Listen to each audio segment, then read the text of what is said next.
Radio Algarabía, que estudian en el Instituto Gabriel García Márquez de Tietar. La Radio Algarabía es una emisora consolidada, donde la participación de la comunidad educativa es un éxito y donde quieren ir superándose día a día, con alegría, según dice su sintonía, Radio Algarabía, la radio de la alegría. Están ilusionados de participar en los directos de Radio Edu. Son Adrián, Marwa, Violeta, Alejandro, Paula Gómez y Paula Díaz, de segundo de la ESO, que nos hablan del trabajo de las abuelas, contado por sus nietos y nietas. Les acompaña en esta aventura su profesora Nuria Sánchez.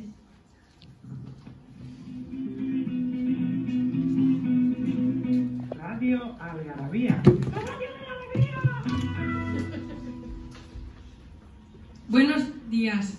Desde Radio Algarabía os presentamos nuestro proyecto, Cómo suenan nuestras tradiciones, un proyecto de agrupación entre centros financiado por el Ministerio de Educación y Formación Profesional, en el que participamos 4 centros: el IES Valdespartera de Zaragoza, el IES Juan de Mairena de San Sebastián de los Reyes, el IES Francisco Salcillo de Alcantarilla, Murcia, y nuestro instituto, el Gabriel García Márquez de Tietar. Nuestro proyecto de 2 años de duración versa sobre las tradiciones, la cultura y el folclore popular, y se van a realizar 4 encuentros. El primer encuentro se realizó en nuestro centro y fue todo un éxito. Y aprovechando que el día 8 de marzo se celebra el Día de la Mujer, vamos a hablar sobre la mujer en el medio rural, historias de abuelas contadas por sus nietos. Me llamo Violeta y mi abuela emperatriz me ha contado que entre los años 1960 y 1970 todo se fabricaba a mano. Los hombres con el mulo abrían los surcos y las mujeres detrás iban sembrando los granos de maíz. Entre las plantas había unos 20 centímetros de separación. El riego se realizaba una vez por semana, mediante surcos que poco a poco eran inundados. En esta tarea participaban tanto el hombre como la mujer. Y así durante todo el verano. Mientras el maíz iba creciendo, se quitaban las malas hierbas para facilitar su desarrollo. Cuando llegaban finales de septiembre y comienzos de octubre, la planta se secaba y se recolectaba. Se quitaba la vaina para quedarse con la piña. Lo echaban en sacos para llevarlo a almacenes. Tardaban 1 mes y pico en hacer todo esto. Y había una máquina que desgranaba la piña y quedaban los granos para dárselos a los animales. El maíz se utilizaba para alimentar a los animales domésticos, como el caballo, la gallina, la vaca o la mula. El precio del maíz valía casi lo que cuesta hoy. Con esto nos podemos hacer una idea de las dificultades por las que está pasando el campo hoy. Cuando llegaba el año siguiente, por agosto o septiembre, el grano se estropeaba, porque no había tratamientos para que el grano se conservara.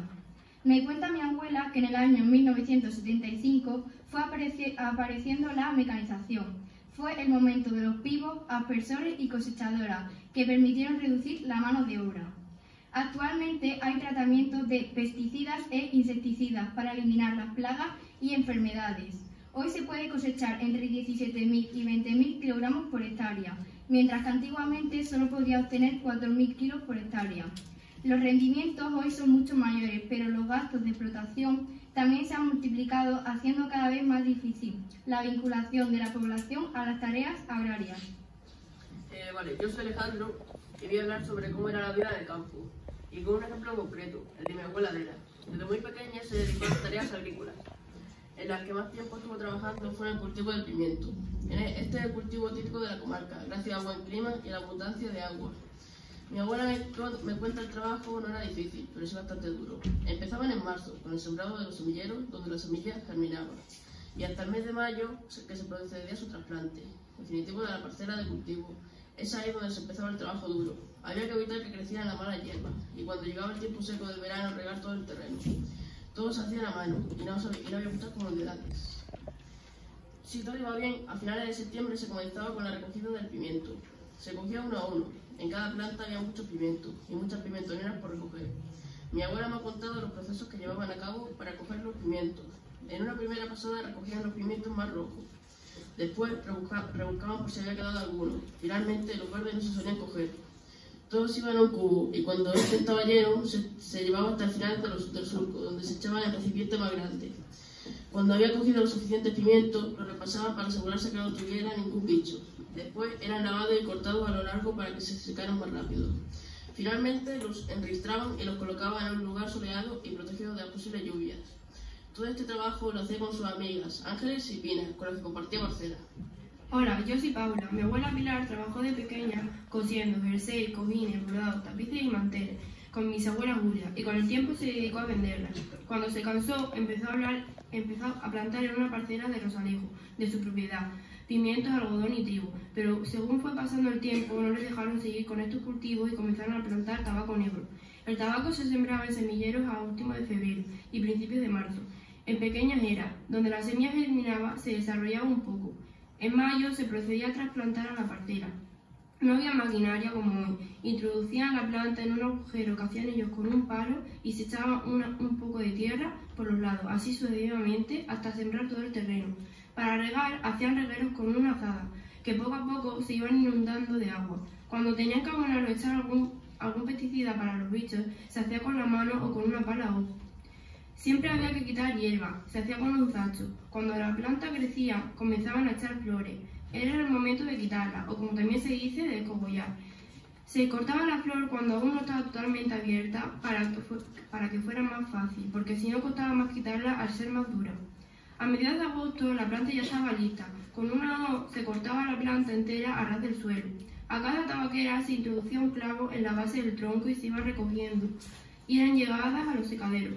En los secaderos eran grandes almacenes con muros calados que permitían que el tabaco fuera secando poco a poco.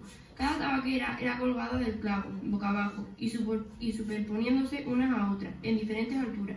Hoy se puede ver repartidos secaderos abandonados por el campo. El proceso de secado duraba hasta el mes de noviembre. Comenzaba la selección de la hoja, que se iba separando del tronco, se deshojaba, se clasificaba por calidades y se hacían paquetes con la hoja prensada para ocupar menos espacio. Los paquetes antes eran de 60 kilogramos, ahora ya son de 35 kilogramos. Este era el momento en el que acababa la campaña y empezaba a pensar en la siguiente. El cultivo del tabaco fue su principal medio de vida hasta que se jubiló. Soy Adrián y os voy a contar cómo se trabaja el barro.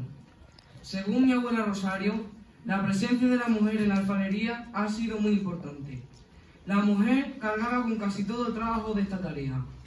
Todo empezaba yendo a las tierras para traer el barro de las parcelas. Recogían el barro y lo transportaban al lugar de trabajo. Allí lo ponían a remojo para que se reblandeciera, con el fin de poderlo moldear fácilmente. Y posteriormente secaban las piezas en el horno, tinaja, fuente, horno, botijos.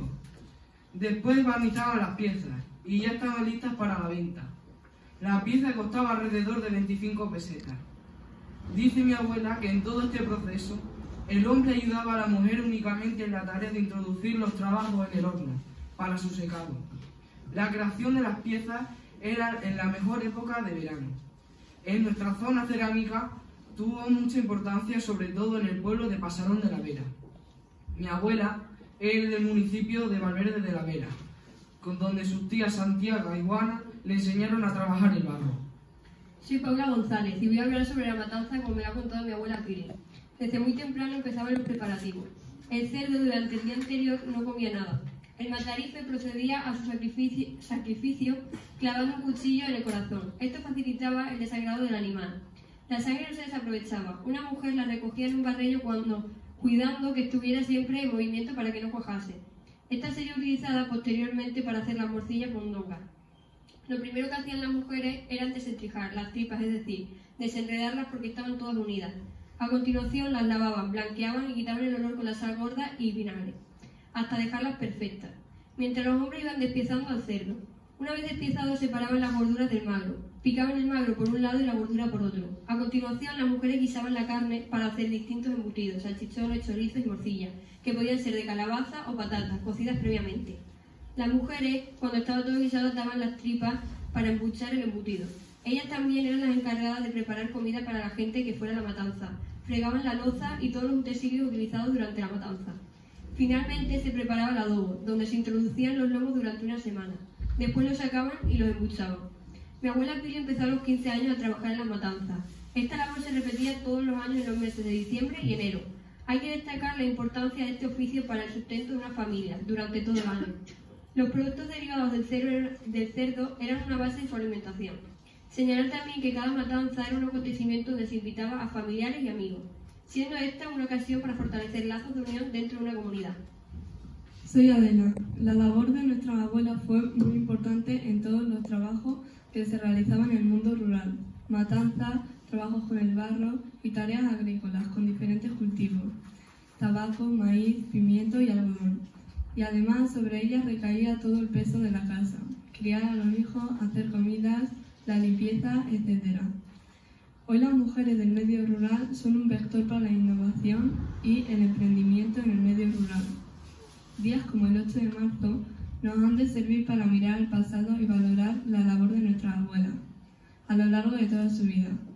Hablar con nuestras abuelas nos ha servido para tomar conciencia de cuánto se ha avanzado en materia de igualdad, pero aún queda mucho por hacer.